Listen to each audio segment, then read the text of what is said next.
정책 검증은 없고 흥신소 청문회, 관음증 청문회만 있었습니다. 우리 국민들이 언제까지 이런 식의 청문회를 지켜봐야 합니까? 인사청문회를 오로지 정쟁과 국정 발목 잡기로 악용하려고 하는 생각을 버려야 합니다. 범법자 수준의 함량 미달 인사만 내놓은 것으로 확인되었습니다.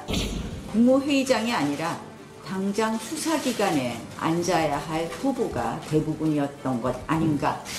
아마 국민들도 이러한 모습을 보면서 답답함을 넘어서 분노를 느꼈을 거라고 생각을 합니다.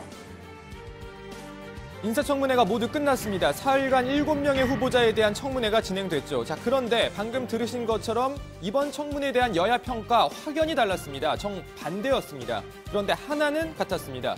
누구 탓이건 간에 청문회 자체는 어쨌든 별로였다. 그건 같았습니다.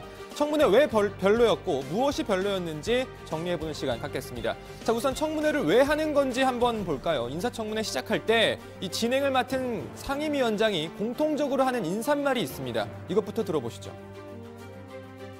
인사청문회는 국민의 대표기관인 국회가 공직 후보자의 국정 수행 능력과 도덕성, 준법성, 책임성을 사전에 검증해서 후보자가 해당 직책을 수행함에 있어서 적합한 인물인지 여부를 확인하는 데 그 취지가 있다고 하겠습니다. 네, 들으신 대로입니다. 국정 수행 능력, 도덕성, 준법성, 책임성 잘 검증하면 되는 거죠. 문제는 그게 제대로 안 되고 있다는 겁니다. 여당은 야당이 흠집내기에만 골몰하고 있다 이렇게 주장하고 있고, 야당은 문제 후보자들이 자료 제출을 거부하는 등 검증을 피하고 있다 이렇게 강조하는 상황 매번 반복되고 있습니다. 누구 말이 맞는지는 청문회 과정 쭉 지켜보신 다정의 가족분들이 충분히 판단해 주실 거라 믿고요. 자, 다른 거 다 떠나서 막말, 고성, 흥분 이런 건 좀 없었으면 좋겠다. 개인적으로 그런 생각 해봤습니다. 한 사람의 신상을 처음부터 끝까지 다 털겠다. 이게 하는 게 아닙니다. 그 후보 우리 그렇게 안 했어요. 그렇게 안 했어요. 갖고 와봐요. 위원장님 이거 이런 식으로 청문회 해도 되는 겁니까 정말? 독촉해 주세요 이거. 예, 알겠습니다. 답변해 보세요. 장관도 더 어떤 소신이 있는지 답변하셔야 될 거 아닙니까? 알겠습니다. 그 말은 뭡니까? 어떻게 그 사안사안마다 순간적으로 다 뭐 이렇게 제가 이렇다 저렇다 다 결론을 내겠습니까? 엄마가 이 말하자면 영화를 직접 죽이라고 한다거나 혹은 죽이는 장면을 보게 하는 이 어마어마한 인권 유린을 하는 그런 사례 하나를 못 듭니까?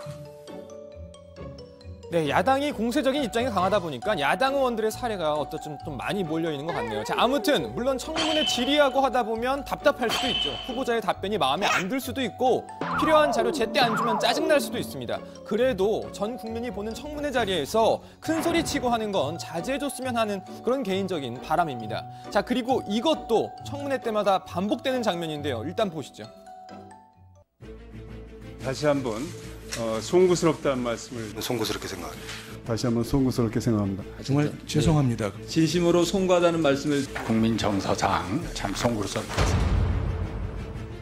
거의 모든 후보자가 죄송하다, 송구하다 머리를 숙였습니다. 사실 이것도 정권을 막론하고 인사청문회 때마다 볼 수 있는 모습이죠. 그런데 이 방금 보신 영상 한 사람이 빠져 있습니다. 바로 인사청문회 청문위원만 40번 넘게 했다는 박영선 후보자인데요. 어제 박영선 후보자 청문회는 좀 달랐습니다. 일단 보시죠.